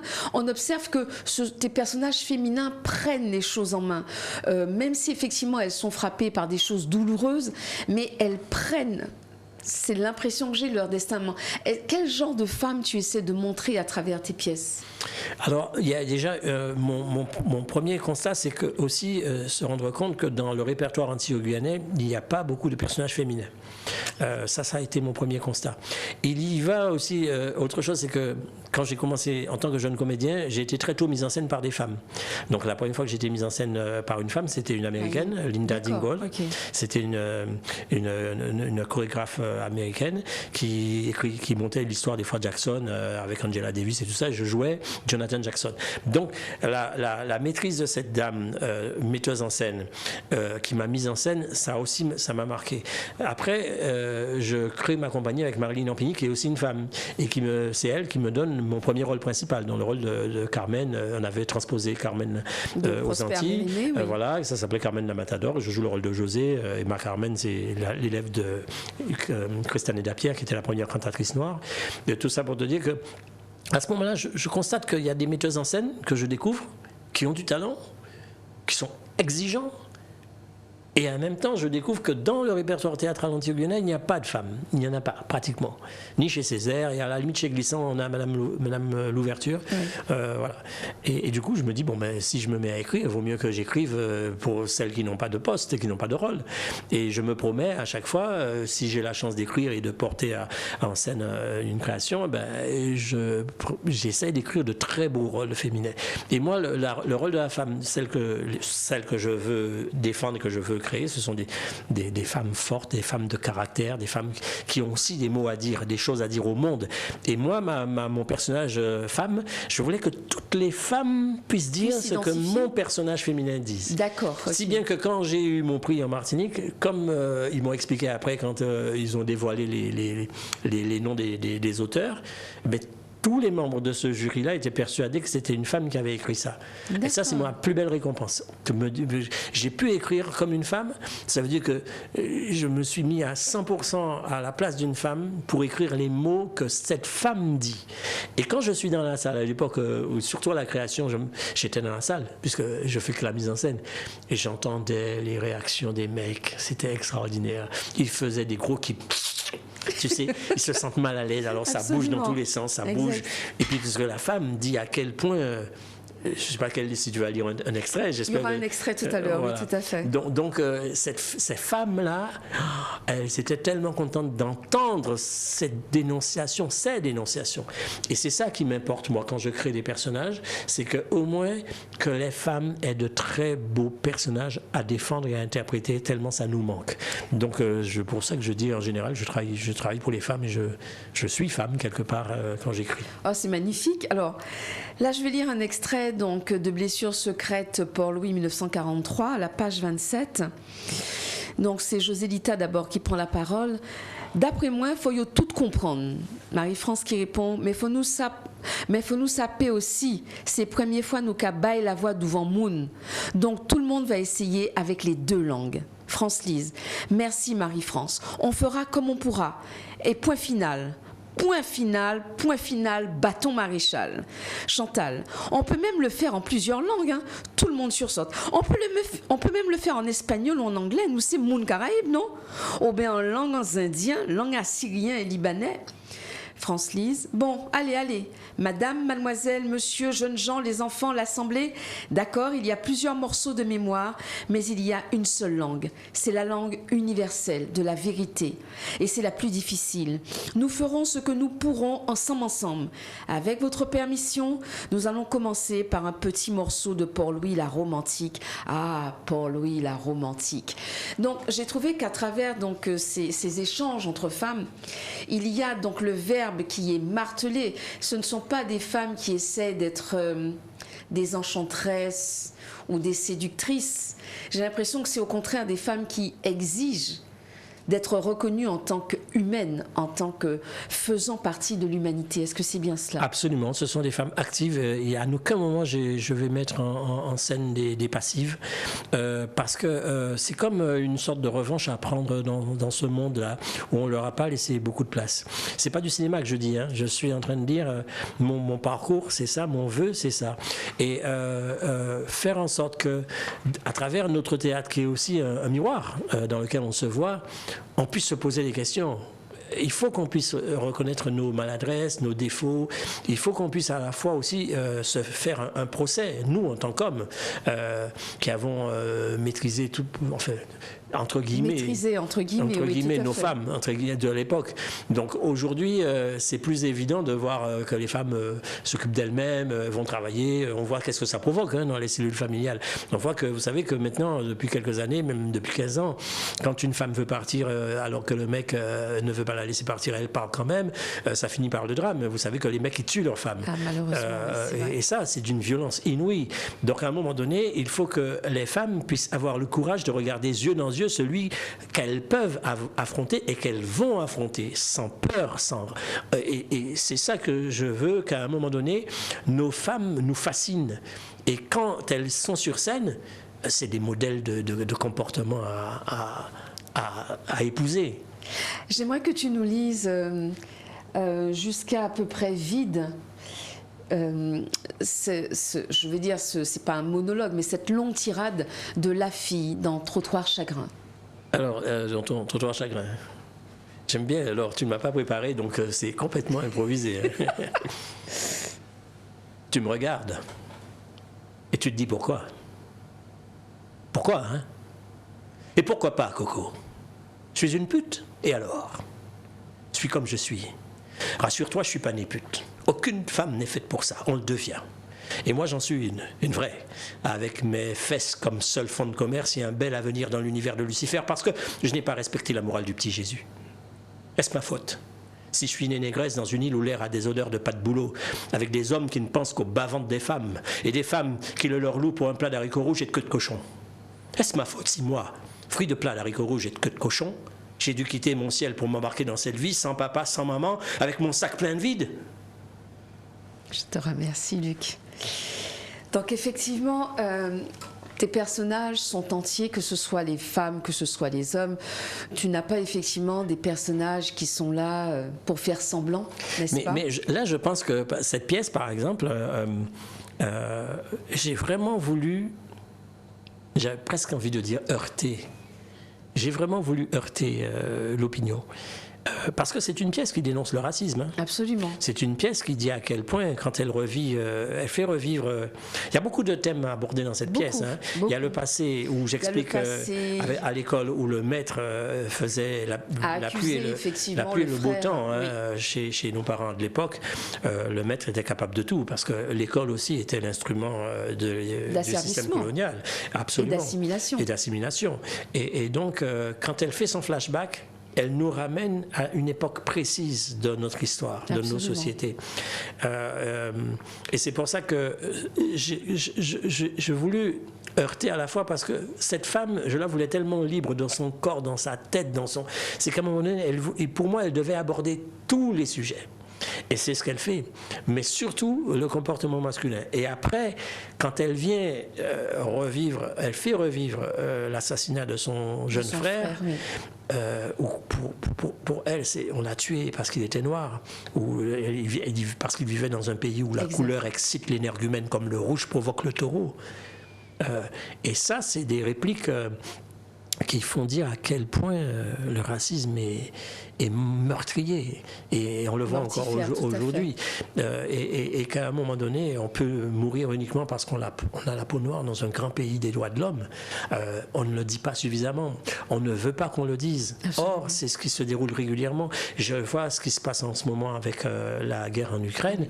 Moi, j'ai entendu des propos inadmissibles sur les plateaux télé par des journalistes, en disant que les migrants qui vont arriver, ce sont des migrants qui nous ressemblent, ce sont des Européens, ils sont comme vous et moi, ils ont leur voiture, ils ont ci, ils ont ça, ce sont des intelligents, en fait, ils nous font déjà comprendre que ce ne sont pas les migrants comme ceux-là, comme les autres, qui meurent tout le temps dans la Méditerranée. Et ça, c'est terrible d'entendre ça, c'est-à-dire que même une victime de la guerre n'a pas le même profil, n'a pas le même statut, n'a pas le même statut d'humanité. Donc si on continue à vivre comme s'il ne se passait rien, ça serait encore plus grave parce qu'on ne sait pas ce que sera demain. Et moi je dis qu'on a suffisamment cultivé les silences. Et si moi en tant qu'auteur je peux simplement contribuer à dire certaines de nos vérités, et là encore c'est une histoire vraie puisque bon, je m'inspire d'un fait divers, après c'est une fiction, mais Lucien Mélion a bien été ce jeune de 17 ans, étudiant, assassiné parce qu'il était noir. Et il y en a eu d'autres. Alors, tu viens de prononcer un mot, tu as prononcé le mot silence, et j'ai noté effectivement que dans tes pièces, notamment par exemple dans Combat de femmes ou à travers les didascalies. Donc je rappelle pour les téléspectateurs et téléspectatrices et internautes que les didascalies, ce sont ces informations que l'on met entre parenthèses ou alors en italique, c'est-à-dire l'écriture penchée, qui aident le metteur en scène et les comédiens à savoir comment jouer la pièce. Mais j'ai remarqué que le mot silence revient régulièrement dans tes pièces. Silence ou alors un temps qui est pratiquement l'équivalent. Pourquoi, Luc ? Parce que c'est très important que nos silences soient des silences révélateurs. Les silences au théâtre, ce sont des silences qui sont des personnages à part entière. C'est qu'à un moment donné, vous assistez à un dialogue entre deux personnages, mais le silence, quand il s'installe, c'est pour que, quelque part, l'imaginaire du spectateur fonctionne à fond la caisse. Et en général, c'est jamais mis là par hasard. D'accord. Et je dis souvent ça quand je fais des formations, je dis aux comédiens, vous avez toujours eu le sentiment qu'au théâtre, il faut apprendre du texte. Et je leur dis, vous savez, le texte, on n'en a rien à foutre au théâtre. Je vous dis que le texte, on n'en a rien à foutre. C'est vous, les auteurs. Quand un personnage est sur scène, les acteurs sont les instruments. Quand les personnages ouvrent la bouche, c'est bien les acteurs qu'on entend avec ce que ça suppose. Donc on a la chance au théâtre de voir de près les personnages en chair et en os, on les entend respirer. Mais quand les silences s'installent, ce sont les silences qui sont les plus difficiles à jouer. Parce qu'il se passe beaucoup de choses à l'intérieur de l'être. Et le spectateur peut percevoir interpréter aussi. Et interpréter. Et c'est ça qui est intéressant avec les silences. En tout cas, ce ne sont pas des silences gratuits, ce sont des silences bavards. D'accord. Ah, ça c'est pas mal, des silences bavards. Donc, toujours donc, dans la notion de... Alors, tu viens de dire que ce ne sont pas les paroles, et pourtant je vois que le langage est un des moteurs essentiels au théâtre. Mais oui, mais ça c'est ma méthode pour dire aux comédiens, vous existez avant l'auteur. Absolument. Donc, on sait effectivement, on apprend déjà aux élèves que au théâtre, c'est la parole qui fait avancer l'action, d'accord ? Alors, moi, je vois que tu navigues entre français, créole, entre langage courant et langage familier. Donc, il y a un travail que tu fais sur le langage. Et en quoi est-ce important pour toi ? Parce que, par exemple, dans Trottoir Chagrin, tu fais parler les personnages, donc les phrases, il y a des contractions, c'est « je te parle », c'est pas « je te parle », c'est « je te parle ». Donc, la présence du langage familier. Pourquoi, effectivement, ce travail sur le langage? Alors là, c'est spécial. Dans Trottoir Chagrin, qui est en plus une prostituée des Antilles, vous avez vu, en fait, tu as vu, en fait, le personnage est prostitué, mais je ne décris absolument pas la prostitution, parce que je ne connais absolument rien de ce milieu. Mais c'était le prétexte pour que ce personnage dise à quel point elle connaît les hommes. c'était un prétexte pour que ce personnage ait une verve. Et le personnage ne peut pas parler comme la secrétaire qui travaille chez Monsieur Untel ou chez la femme de ménage qui travaille chez Monsieur Untel. Il fallait une gouaille. Et donc volontairement, évidemment, moi je crée la pièce à Paris, dans une grande ville moderne, en me disant...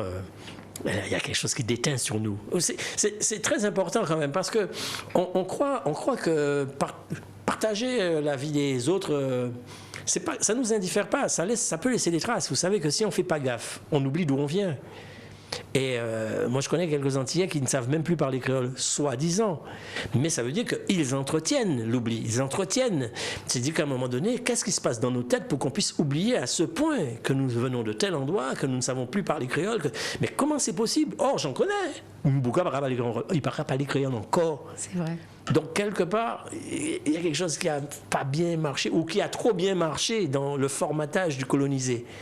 Et nous avons tous été colonisés. Alors, quand on a eu la chance de partir, on entend d'autres courants d'air, on entend d'autres fonctionnements, on côtoie d'autres univers, mais quelque part, on est dans un train-train avec les autres. Et ce personnage, je me disais, elle peut pas parler normalement, elle peut pas. Et donc je me suis amusé. Voilà. Elle peut pas parler normalement, elle peut pas dire je connais exactement ce que vous avez dans la tête. C'est pas. Donc pour donner un rythme et une gouaille, j'ai fait des contractions volontaires comme si on avait un accent. C'est pas un accent parisien, hein. C'est vraiment c'est cracher si, chaque mot, c'est cracher des mots. Oui. Et je disais ça dans la présentation, c'est comme si les mots étaient des balles de fusil. C'est comme si chaque mot, quand ça partait, ça pouvait péter, ça pouvait... c'est comme si ça aide à cracher sans cracher. Tu vois ce que je veux dire? Et en fait, ça aide le personnage à jouer, mais ça aide aussi pour les Antillais, puisque la comédie, enfin, le personnage est une femme des Antilles, mais ça aide à quitter ce que nous sommes, notre originalité, notre authenticité. Et finalement, cette gouaille-là, tu parles pas comme ça quand tu viens de chez nous. Exact. D'accord? Tu parles comme ça parce que tu es tombé dans le dallo, tu es tombé, tu es cabossé. Et la vie t'a rendu comme ça. C'est pour ça qu'elle parle aujourd'hui comme ça, parce qu'elle est au bout d'un parcours où sa vie chavire. Finalement, on voit qu'elle n'a plus rien à faire des conventions, en fait. C'est fini. Elle fait voler en éclats les conventions. Elle ne cherche pas à être cette femme respectable, comme on l'a décrit, comme elle dit, j'ai pas respecté le petit Jésus. Oui, j'ai pas respecté la morale du petit Jésus. Donc on sent qu'elle éclate les codes. Tous les codes éclatent, tous les codes explosent, tous, même chez l'homme. Absolument. Et même chez l'homme, quand il rentre dans le métro, ça m'a fasciné aussi. J'ai aimé écrire cette scène parce que j'ai vu ça un jour. J'étais dans le métro et sur la banquette, il y avait des fesses dessinées. Oui, j'ai trouvé ça très Personne original. ne s'asseyait à cet endroit-là. Et c'est pour ça qu'il raconte ça. Bon, ça c'est... Alors, tu sais que cette pièce, elle a beaucoup circulé. Oui. Étudiée, comme j'ai dit. Étudiée aussi. Elle a même été étudiée au Japon. D'accord. Et je me rappelle quand j'ai joué cette pièce au Festival de Carthage, j'étais très, très, très heureux parce que, en fait, bon, ça serait trop long, mais en tout cas, à Carthage, c'est le plus grand festival de théâtre au monde. Hein, pour les Arabes au théâtre, c'est extraordinaire. Oui, on n'a pas besoin de connaître l'arabe pour avoir des frissons. Moi, j'ai vu des pièces où je n'ai absolument rien compris en arabe, où j'ai tout compris de la pièce et j'avais des frissons tellement c'est des grands personnages, c'est extraordinaire. Et j'ai fait 2 fois le Festival de Carthage, dont une fois avec Trottoir Chagrin. Et le lendemain, on avait sur la première page du Tunis, c'était le quotidien. Trottoir Chagrin, le chef-d'œuvre. Et ça, c'est parce qu'ils avaient adoré la pièce. Cette pièce, souvent on me dit, il y a du Coltès dans cette pièce. Ça me rend heureux parce que franchement, je pense que oui, il y a du Coltès quelque part. Je te remercie, Luc. Nous allons... On n'a même pas parlé de combat de femmes, tu vois. On n'a pas. Enfin, je te réserve quand même tout à l'heure quelques questions. Enfin, tu pourras dire à la fin donc de l'émission certaines choses, hein, parce qu'effectivement c'était très très intéressant. Mais nous devons passer à une autre partie. Mais nous retrouvons Luc Saint-Éloi tout à l'heure. Hein. Nous allons passer donc à la partie quelques lectures à vous conseiller. Vous commencez à connaître donc cette habitude. Vous avez maintenant cette habitude où je me permets permet de vous conseiller quelques petites lectures, toujours de chez nous, parce que le but de cette émission est de mettre l'accent sur notre littérature guadeloupéenne, martiniquaise, enfin caribéenne de manière générale. Donc on se retrouve tout à l'heure pour quelques lectures à vous conseiller.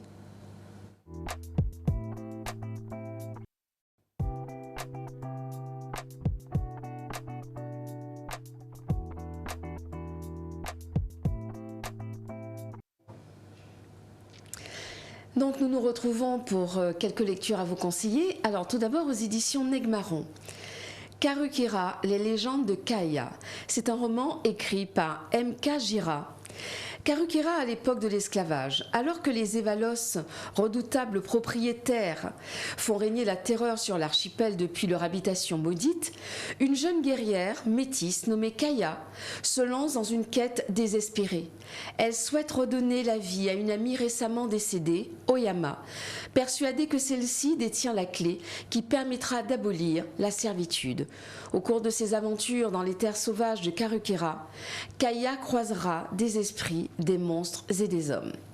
Toujours aux éditions Negmaron, 365 proverbes créoles Guadeloupe.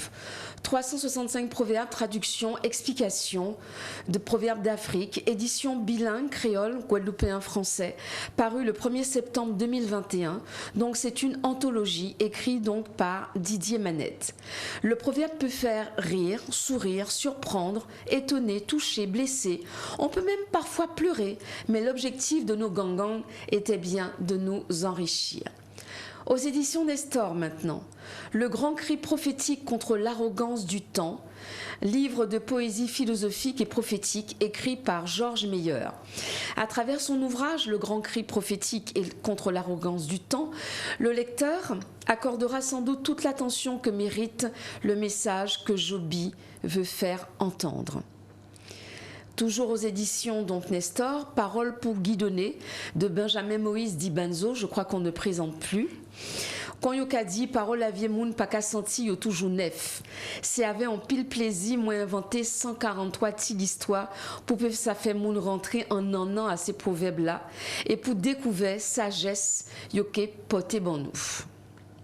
Aux éditions Une voix, une histoire, maintenant, je rappelle que les éditions Une voix, une histoire mettent en voix notre littérature caribéenne, mais pas seulement, puisque maintenant, ils ont un partenariat avec certains pays donc, du continent africain.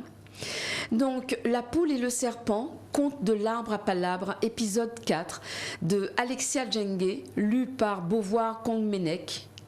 Donc Une voix, une histoire a rencontré donc Lecture Ébène en décembre 2021. Lecture Ébène est une initiative qui vise à susciter dans les cœurs un intérêt toujours plus grandissant pour la littérature africaine. Donc apparemment ce projet est porté par 4 Africains curieux et enthousiastes. Et enfin, une dernière suggestion, toujours aux éditions Une voix, une histoire, Une maman masquilili bien soucieuse, d'Annick Sylvestre et de Quincy Gann, lu par Tessa Bretter. Maman Masquilili est bien inquiète. Masquilili, son petit malade, ne guérit pas. Elle décide de partir à la rencontre des esprits de la forêt, Papa Bois et Maman Feuille, pour leur demander de l'aide.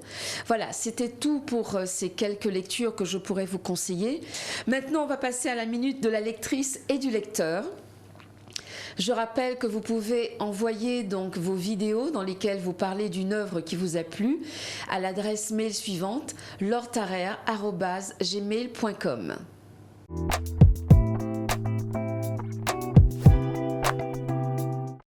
Bonjour, je m'appelle Johanna et je suis là pour vous faire découvrir l'œuvre de Maryse Condé, La migration des cœurs.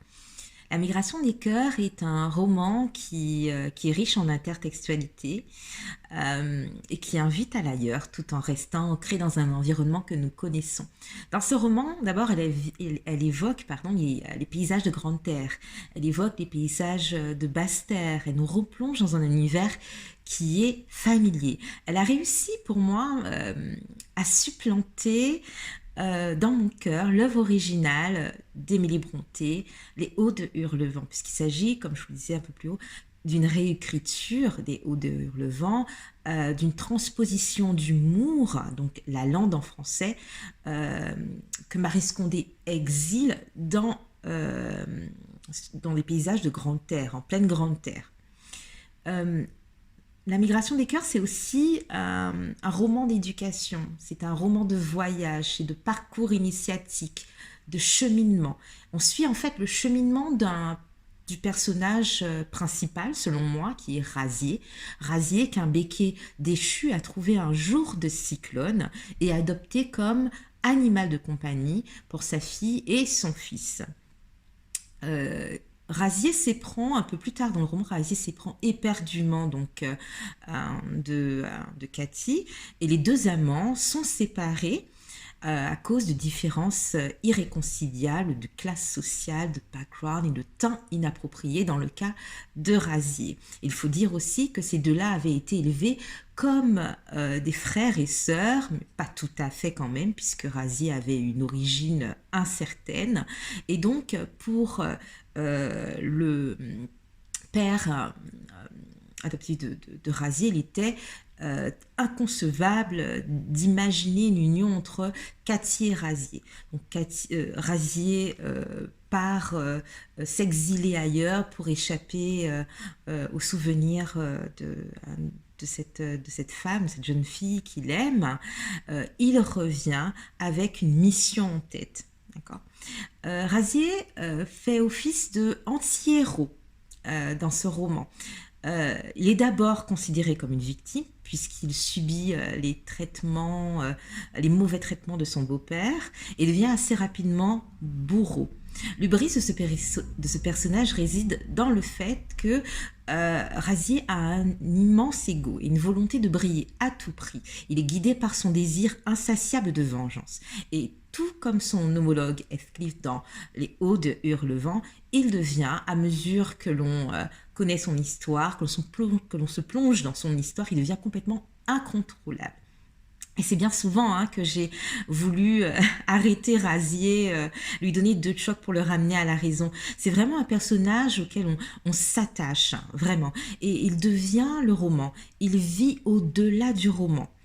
Des années plus tard, quand j'évoquais ce roman auprès de mes connaissances ou mes amis, c'est Razier qui s'imposait comme titre. Et je trouve que c'est en cela qu'il vit bien au-delà du roman. Il s'impose dans ce roman. C'est un roman, La migration des cœurs, que j'ai lu très jeune. C'est l'un des premiers romans que m'a conseillé ma tante et qui m'a rendu complètement fanatique de Marie Scondé. Et je vous invite à le découvrir, à découvrir La migration des cœurs. Et si vous souhaitez une lecture plus consciente, parallèlement, je vous invite aussi à découvrir le chef-d'œuvre classique d'Émilie Brontë, Les Hauts de Hurlevent.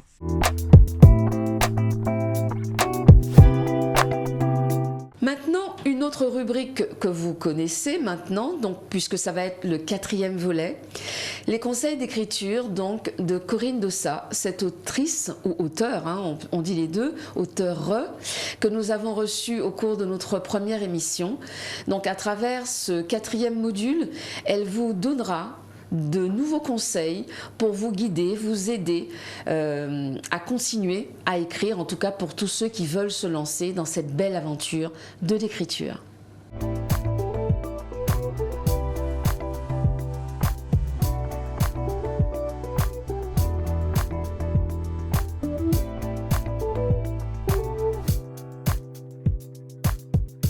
Aujourd'hui, on va parler de langage. Avant même d'écrire votre livre, choisissez votre langage. Est-ce que ce sera un langage soutenu? Est-ce que ce sera un langage familier? Peu importe. L'essentiel, c'est que vous ne déviez pas de votre ligne. Vous n'allez pas parler d'un chien au début et ensuite parler d'un klebs à la fin. Là, vous avez dévié du langage. Mais le plus important dans le langage, c'est que ne pas oublier que vous êtes des raconteurs d'histoires. Regardez un peu les enfants quand on leur raconte une histoire. Dès que le langage est fluide, ils sont là, suspendus à vos lèvres, en symbiose avec vous. Ils vous disent encore, encore, encore. J'ai un scoop pour vous. Les adultes, ce sont de grands enfants. Il n'y a pas une grande différence. Lorsqu'ils achètent votre roman, tout ce qu'ils veulent, c'est que vous leur racontiez une belle histoire, qu'elle soit fluide, qu'ils aient envie de tourner les pages les unes après les autres. Et ça, vous allez le susciter uniquement si vous êtes authentique, si vous n'êtes pas dans la posture, si vous ne vous dites pas « je vais leur écrire le plus beau des livres, je vais leur sortir tout mon vocabulaire ». Le vocabulaire, oui, on est dans l'écriture et dans la littérature, c'est important. Mais la posture, aussi bien dans la littérature qu'ailleurs, ça ne mène jamais nulle part. Pour garder votre lecteur, vous devez le faire vibrer. Et pour ce faire, restez dans le même langage, gardez la fluidité et surtout, gardez le fil de votre histoire. Parce qu'au final, c'est ça la promesse que vous aviez faite à votre lecteur et que vous devez tenir jusqu'au bout.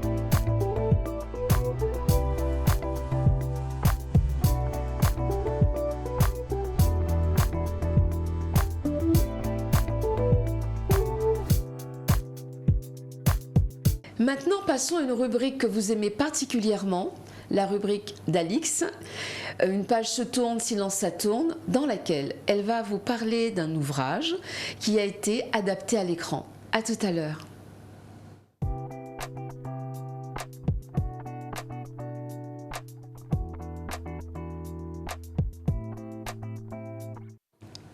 Bonjour. Bonjour Alix. Bonjour Luc. Bonjour. Aujourd'hui, je vais vous parler d'une trilogie littéraire et cinématographique, Hunger Games. L'auteur de cette trilogie est Suzanne Collins, américaine née le 10 août 1962 à Hartford dans le Connecticut. Diplômée à l'université d'Indiana, Suzanne Collins écrit à partir de 1991 des scénarios et des histoires pour des programmes de télévision jeunesse, notamment pour la chaîne Nickelodeon. En septembre 2008, Scholastic publie aux États-Unis The Hunger Games, le premier volume d'une trilogie inspirée par le parcours professionnel du père de Collins dans l'armée de l'air, qui lui a permis de se confronter au thème de la pauvreté, de la famine et des effets de la guerre. Chaque année, dans les ruines de ce qui était autrefois l'Amérique du Nord, le Capitole, l'impitoyable capitale de la nation de Panem, oblige chacun de ses 12 districts à envoyer un garçon et une fille, les tribus, concourir aux Hunger Games. À la fois sanction contre la population pour s'être rebellée et stratégie d'intimidation de la part du gouvernement, les Hunger Games sont un événement télévisé national au cours duquel les tribus doivent s'affronter jusqu'à la mort. L'unique survivant est déclaré vainqueur. Lors du tirage, le cauchemar de Primrose se réalise. Elle vient d'être tirée au sort pour cette 74e édition. La sachant condamnée d'avance, Katniss, sa sœur aînée, se porte alors volontaire pour prendre sa place. Commence pour elle et toute la population de Panem une épopée qui les libérera de la tyrannie du Capitole. Les 3 romans ont reçu un accueil positif. Ils ont été particulièrement salués pour leur qualité narrative addictive et pour l'action présente dans l'ensemble des livres. L'Embrasement, le 2e roman, est considéré comme étant meilleur que le premier The Hunger Games, alors que La Révolte, le 3e, a été salué pour sa représentation de la violence, pour la construction de l'univers dépeint et pour l'intrigue romantique qui s'en dégage. Suzanne Collins indique s'être inspirée de la mythologie grecque, en particulier du mythe de Thésée et du Minotaure, afin de construire l'univers d'Hunger Games. Elle déclare en effet éprouver de la fascination pour ce mythe, dans lequel des jeunes sont envoyés tous les 9 ans dans un labyrinthe mortel afin de combattre le monstrueux Minotaure. L'Antiquité gréco-romaine et la mythologie ne semblent néanmoins pas avoir été les seules sources d'inspiration pour Collins. À travers la saga, elle explique avoir voulu montrer les dérives des émissions de télé-réalité en imaginant un concept de jeu, mélange de divertissement et d'horreur bien réel. Les Hunger Games reprennent ainsi tous les codes de la télé-réalité, un animateur déluré, les candidats filmés en gros plan afin de capter leurs émotions comme dans un feuilleton, des séquences d'interviews et réactions en plateau. Quant aux participants, ils sont choisis dans une tranche d'âge entre 12 et 18 ans, où ils sont encore socialement et psychologiquement vulnérables. Avant le début des jeux, chacun est l'objet d'une présentation sur un plateau télé, durant lequel il est érigé en véritable star. Les droits du roman Hunger Games ont été achetés en 2009, peu de temps après sa publication, alors que le livre n'était pas encore devenu un phénomène. Ce flair, on le doit à Nina Jacobson, une grande productrice américaine qui fut notamment la présidente de la branche cinéma du groupe Disney au début des années 2000. Lionsgate Entertainment a acquis les droits de distribution de l'ensemble des films produits par la société Color Force de Nina Jacobson. Collins donc, a participé à l'adaptation de ses romans pour le cinéma avec l'aide de Gary Ross, qui était également le réalisateur du premier film. Les 3 suivants étaient réalisés par Francis Lawrence. L'auteur des romans participe activement au scénario des films et elle est également productrice déléguée lors de ses réalisations.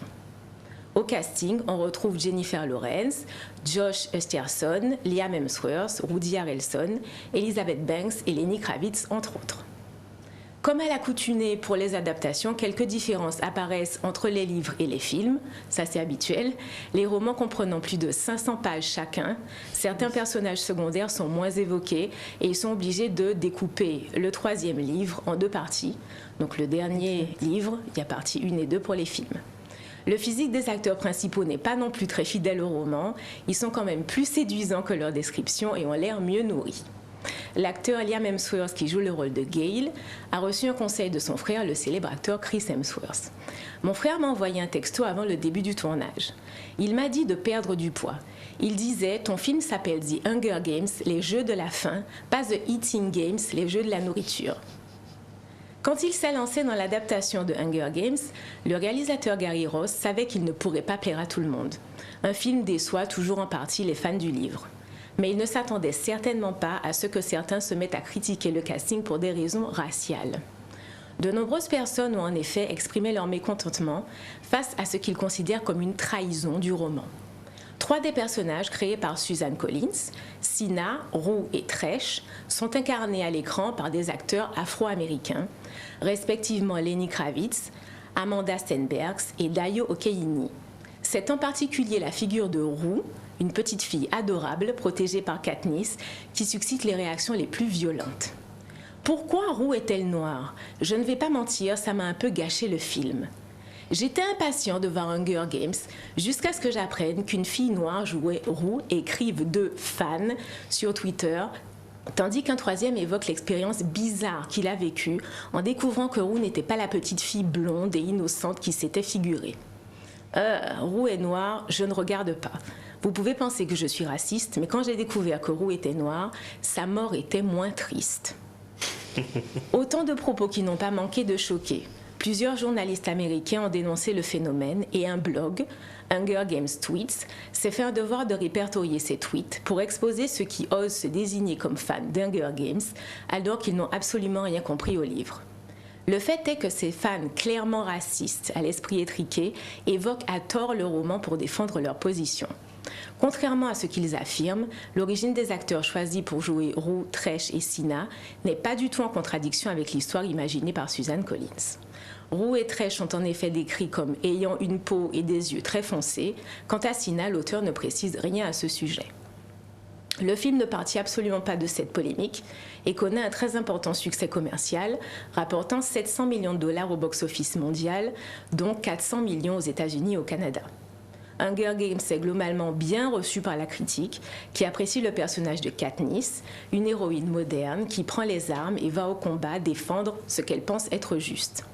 Pour son premier week-end d'exploitation à l'affiche, le film totalise 152 millions de dollars de recettes au box-office nord-américain, devenant ainsi le 3e meilleur démarrage de tous les temps aux États-Unis et au Canada.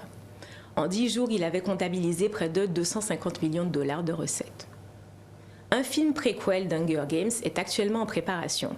Si le réalisateur est désormais connu, Francis Lawrence, encore lui, puisqu'il a réalisé les 3 derniers, le casting et la date de sortie n'ont pas encore été révélés. Il s'agit d'une adaptation de l'un des romans de Suzanne Collins, intitulé The Ballad of Songbirds and Snakes.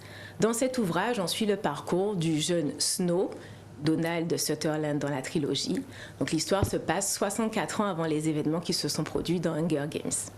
Le roman et le long métrage vont s'attarder sur ce personnage et les raisons pour lesquelles il est devenu le dictateur dépeint dans la trilogie. Ma chronique se termine. Merci de m'avoir écouté. Ben écoute, merci beaucoup Alix, parce qu'effectivement j'ai été fan. Bon, je ne vais pas le cacher, je n'avais pas lu les livres, mais par contre j'ai vu tous les films, parce qu'à l'époque mon fils était jeune, et vraiment c'était bien fait. Mais alors je suis très surprise, n'est-ce pas Luc ? Une fois de plus, le racisme va jusque-là. dans le choix des acteurs, comme si effectivement un personnage, surtout quand il est à peine décrit dans un livre, finalement c'est une fiction, c'est pas comme si c'était un personnage réel qui était représenté. Donc en réalité il n'a pas de couleur. On pourrait dire ça, mais c'est suffisamment exposé. Donc on vient d'en parler tout à l'heure, je n'ai presque rien à rajouter. Et on parlait des migrants, entre les migrants européens et les migrants qui viennent d'Afrique ou de la Syrie. Il y a des différences. C'est pas le même profil. Exact. Oui. Alors justement, Luc, nous allons te laisser le mot de la fin, mais j'ai quand même une dernière question et j'aimerais bien que tu nous éclaires là-dessus. Pourquoi la création théâtrale semble si difficile en très peu de temps et une conclusion? Une question si importante. La création théâtrale aux Antilles. Oui, c'est vrai, j'aurais voulu te la poser avant, mais c'est vrai qu'il aurait fallu que nous ayons plus de temps. Il faut faire une véritable émission sur la création théâtrale en Guadeloupe. D'accord. Tu as parlé des Antilles, donc c'est encore plus vaste. Oui.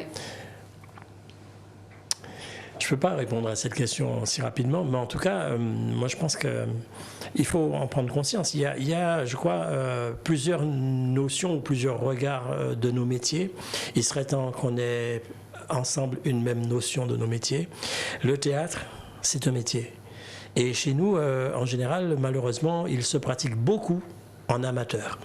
Donc, il y a souvent très peu de différence entre l'amateur de théâtre et le professionnel de théâtre. Et en Guadeloupe, je crois qu'on confond beaucoup tout.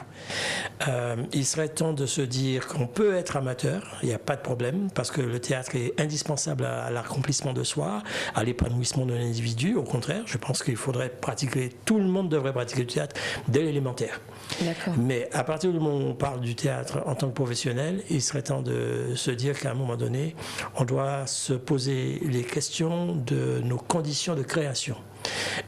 Et après, qu'on pose la condition de la création, comment fait-on pour vivre du théâtre et est-ce que notre théâtre est en voie de professionnalisation totale ou est-ce qu'il est en construction en ce moment? Moi, je pense que je ne peux pas répondre à la question, mais j'ai mon avis là-dessus. Mais répondre à la question sans argumenter, ce serait dommage. Donc, je préfère revenir et parler vraiment de mon regard sur la création théâtrale guadeloupéenne parce que nous sommes encore un jeune théâtre. On a encore toutes les années qui viennent pour construire un répertoire et en même temps professionnaliser nos troupes parce que je pense que la Guadeloupe mériterait d'avoir une véritable troupe régionale. Très bien. Alors, je crois que je peux encore répondre une chose. J'ai été candidat à la direction de la scène nationale en Guadeloupe. Et malheureusement, à cette période-là, c'est mon ami Gérard Boumaou qui a été choisi. Mais j'ai fait partie des 3 derniers qu'on a auditionnés. Mais dans le projet que j'avais proposé pour la scène nationale, j'avais en priorité mis mon action sur le théâtre dans nos écoles et dans toutes les écoles avec l'intervention des metteurs en scène professionnels de la Guadeloupe de façon à ce qu'ensemble on puisse tisser nos liens pour que définitivement on commence à épouser une même notion de nos métiers et un même regard sur notre création théâtrale. Et on ne peut pas parler théâtre et de l'avenir du théâtre sans parler de nos enfants, sans parler de la formation du spectateur, sans parler de la formation, le regard même. Et pour terminer, souvent il y a des gens qui me disent moi je veux faire du théâtre, je veux faire du théâtre. Pas plus tard qu'hier encore, j'ai rencontré 2 garçons qui voulaient faire du théâtre et je leur dis toujours mais au fait tu aimes le théâtre? Oui. Tu as déjà été au théâtre? Non. Et c'est très curieux parce que c'est souvent comme ça. On pratique du théâtre parce qu'on voit un tel monter sur la scène, un tel gratte ses graines et fait rire tout le monde, il est comédien. Je le dis comme je le pense. Non, c'est un métier, ça s'apprend. Je reviendrai pour en parler si tu veux. Absolument.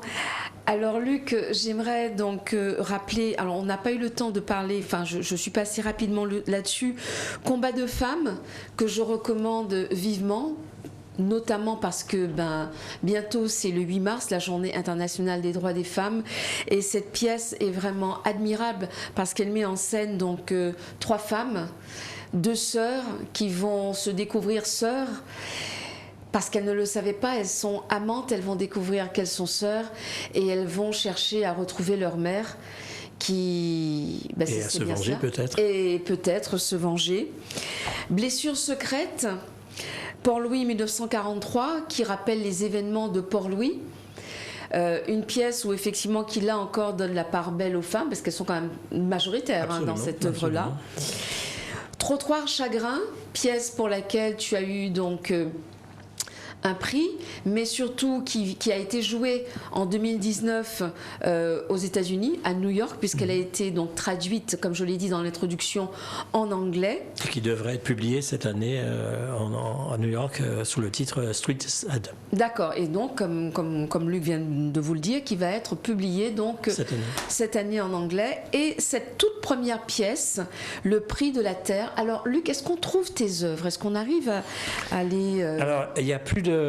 C'est fini, Trottoir chagrin, c'est épuisé. C'est la deuxième édition, parce qu'il y avait une première édition, c'était New Legend. Là, c'est Ménébuc. Je crois que c'est épuisé. Blessure secrète, Jazor, on risque d'en trouver encore, mais je crois que c'était sur la fin, sauf si on passe par Madame Galpin qui a quelques ouvrages en réserve. Francis Galpin qui a quelques ouvrages, donc il faut passer par ton mail et à ce moment-là c'est possible. Il en reste quelques exemplaires. D'accord. Donc, et puis le prix de la terre, non. Non, c'est fini. D'accord. Bon, bien écoutez... Sauf si il y a un éditeur, donc c'est aussi possible. J'espère vraiment que les éditeurs seront attentifs, parce que les pièces sont magnifiques, très très bien écrites, et vraiment je les recommande. Je recommande la lecture. Mais est-ce qu'on peut aussi les retrouver sur France Culture, celles qui ont été... Sur France Culture, vous allez retrouver Trottoir chagrin, parce qu'elle a été diffusée en exclusivité sur France Culture. On a parlé des nouvelles, pas Combat de femmes, mais la nouvelle dont on parlait, le portrait d'une mère courage, Bang Bang Solo. Bang Bang Solo. On peut retrouver sur France Culture. D'accord. Voilà. Et j'ai juste encore un petit avertissement. Effectivement, c'est pas courant de lire du théâtre. C'est pas comme un ouvrage, comme un roman, comme... C'est un exercice nouveau pour certains, en tout cas. Je vous conseille, si vous avez l'occasion, n'hésitez pas. En fait, lire une pièce de théâtre, c'est aussi tenter de faire évoluer son imaginaire. C'est-à-dire qu'on ne peut pas se contenter de lire les répliques des uns et des autres, mais il faut bien aussi imaginer, c'est le climat, l'atmosphère. Il y a tout un travail à faire en tant que lecteur entre les lignes. Et donc après, il faut se laisser avoir par la tonalité des uns et des autres, parce qu'on ne peut pas imaginer la colère ou la révolte. Mais bon, il faut aussi que le lecteur s'amuse à faire tout ça. C'est très intéressant de lire du théâtre. Et dans certaines médiathèques, par contre, vous allez vous trouver à la médiathèque de Port-Louis. D'accord. J'ai offert toutes mes pièces à la médiathèque de Port-Louis. Et je crois qu'à la médiathèque du Lamentin aussi. Très bien. Eh bien, Luc, nous te remercions vraiment d'avoir été notre invité. Merci, Alix, pour ta rubrique toujours très enrichissante. Chers téléspectateurs, téléspectatrices et internautes, je vous dis à très bientôt. Et lisez, il n'y a que comme ça que le monde changera. À bientôt.